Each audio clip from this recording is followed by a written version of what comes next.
the pleasure to present to you Dr. Martin Luther King, Jr.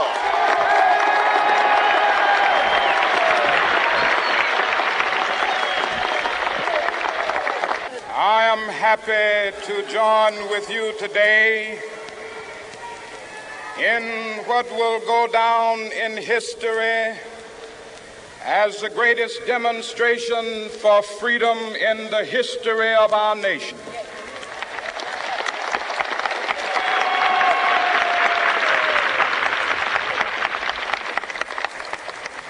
Five score years ago, a great American in whose symbolic shadow we stand today signed the Emancipation Proclamation. This momentous decree came as a great beacon light of hope to millions of Negro slaves who had been seared in the flames of withering injustice. It came as a joyous daybreak to end the long night of their captivity. But 100 years later, the Negro still is not free. 100 years later, the life of the Negro is still sadly crippled by the manacles of segregation and the chains of discrimination. 100 years later, the Negro lives on a lonely island of poverty in the midst of a vast ocean of material prosperity. 100 years later, the Negro is still languished in the corners of American society and finds himself in exile in his own land. And so we've come here today to dramatize a shameful condition. In a sense, we've come to our nation's capital to cash a check. When the architects of our republic wrote the magnificent words of the Constitution and the Declaration of Independence, they were signing a promissory note to which every American was to fall heir. This note was a promise that all men, yes, black men as well as white men, would be guaranteed the unalienable rights of life, liberty, and the pursuit of happiness. It is obvious today that America has defaulted on this promissory note insofar as her citizens of color are concerned. Instead of honoring this sacred obligation, America has given the Negro people a bad check, a check which has come back marked insufficient funds.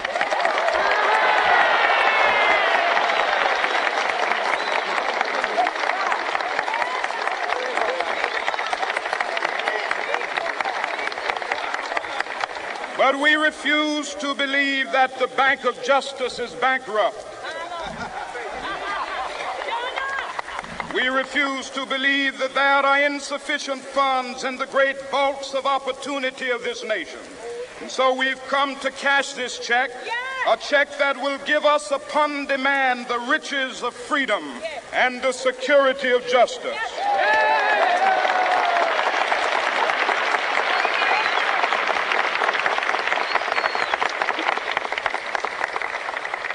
We have also come to this hallowed spot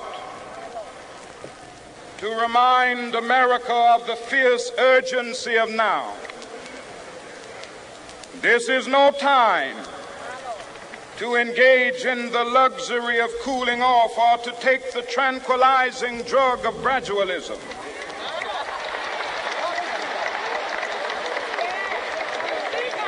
Now is the time to make real the promises of democracy. Now is the time to rise from the dark and desolate valley of segregation to the sunlit path of racial justice. Now is the time to lift our nation from the quicksands of racial injustice to the solid rock of brotherhood. Now is the time to make justice a reality for all of God's children. It would be fatal for the nation to overlook the urgency of the moment. This sweltering summit of the Negro's legitimate discontent will not pass until that is an invigorating autumn of freedom and equality. 1963 is not an end, but a beginning. Those who hope that the Negro needed to blow off steam and will now be content will have a rude awakening if the nation returns to business as usual.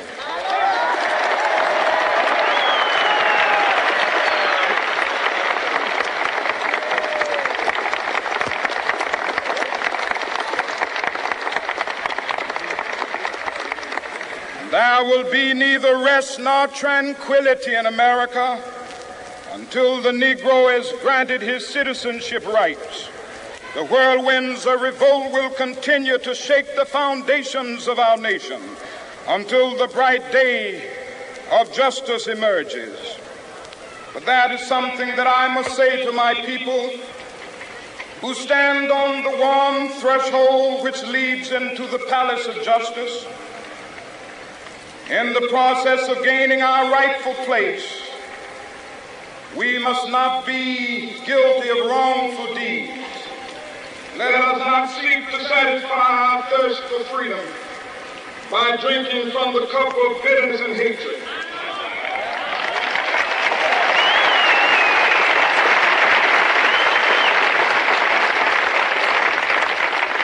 We must forever conduct our struggle on the high plane of dignity and discipline. We must not allow our creative protests to degenerate into physical violence. Again and again, we must rise to the majestic heights of meeting physical force with soul force. The marvelous new militancy which has engulfed the Negro community must not lead us to a distrust of all white people. For many of our white brothers, as evidenced by their presence here today, have come to realize that their destiny is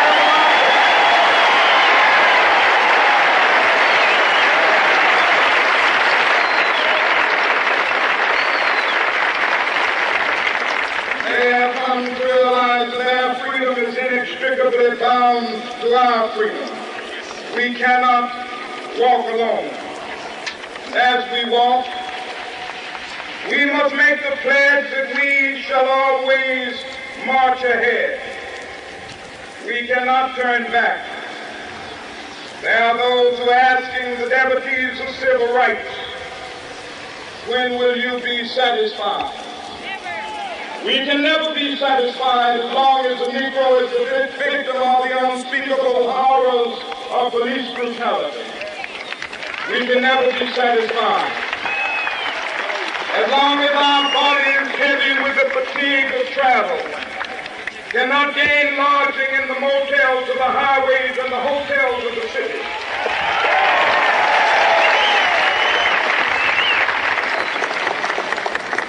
We cannot be satisfied as long as a Negro in Mississippi cannot vote and a Negro in New York believes he has nothing for which to vote.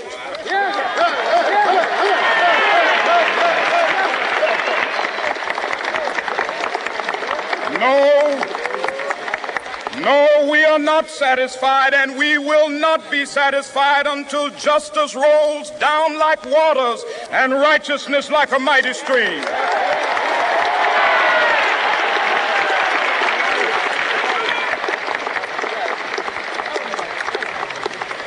I am not unmindful that some of you have come here out of great trials and tribulations. Some of you have come fresh from narrow jail cells. Some of you have come from areas where your quest for freedom left you battered by the storms of persecution and staggered by the winds of police brutality. You have been the veterans of creative suffering. Continue to work with the faith that unearned suffering is redemptive. Go back to Mississippi. Go back to Alabama. Go back to South Carolina. Go back to Georgia. Go back to Louisiana. Go back to the slums and ghettos of our northern cities, knowing that somehow this situation can and will be changed. Let us not wallow in the valley of despair. I say to you today, my friends,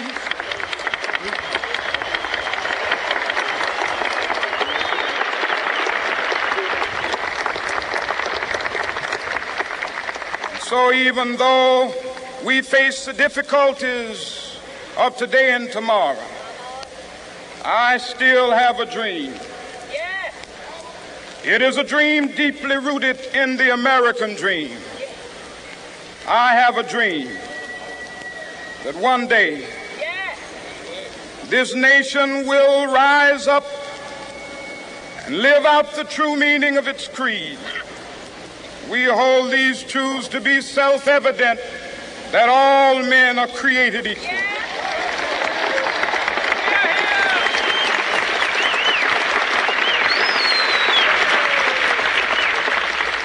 I have a dream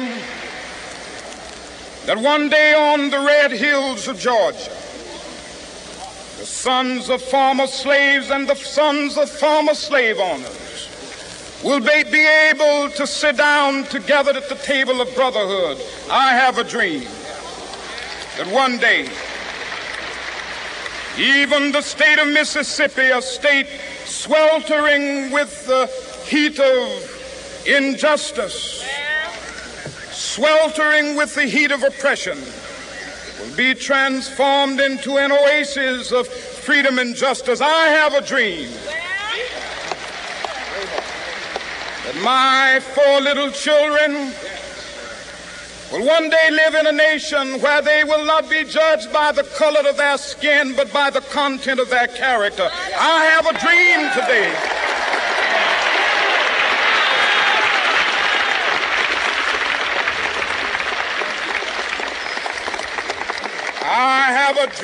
that one day down in Alabama, with its vicious racists, with its governor having his lips dripping with the words of interposition and nullification, one day right there in Alabama, little black boys and black girls will be able to join hands with little white boys and white girls as sisters and brothers. I have a dream today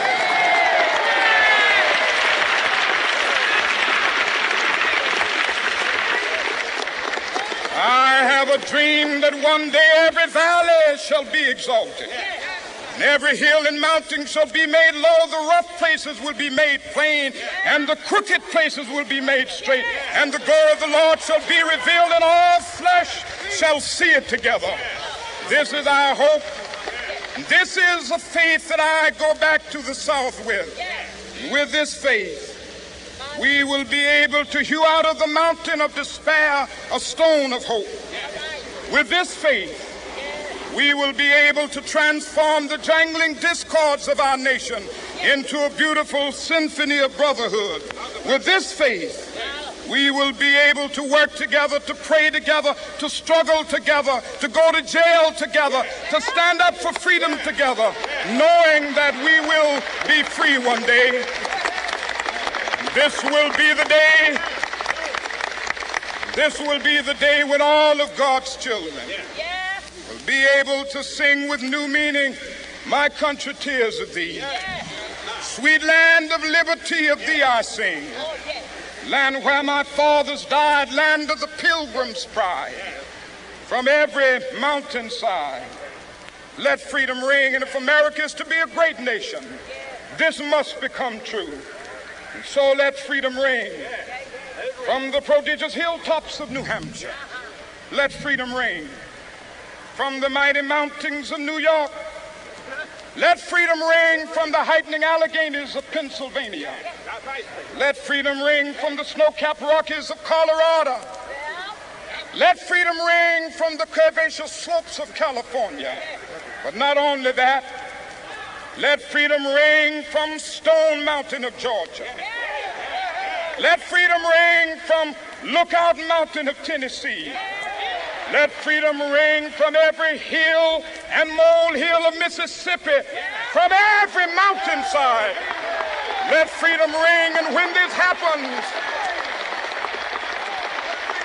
when we allow freedom ring, when we let it ring from every village and every hamlet, from every state and every city, we will be able to speed up that day when all of God's children, black men and white men, Jews and Gentiles, Protestants and Catholics, will be able to join hands and sing in the words of the old Negro spiritual, free at last, free at last. Thank God Almighty, we are free at last.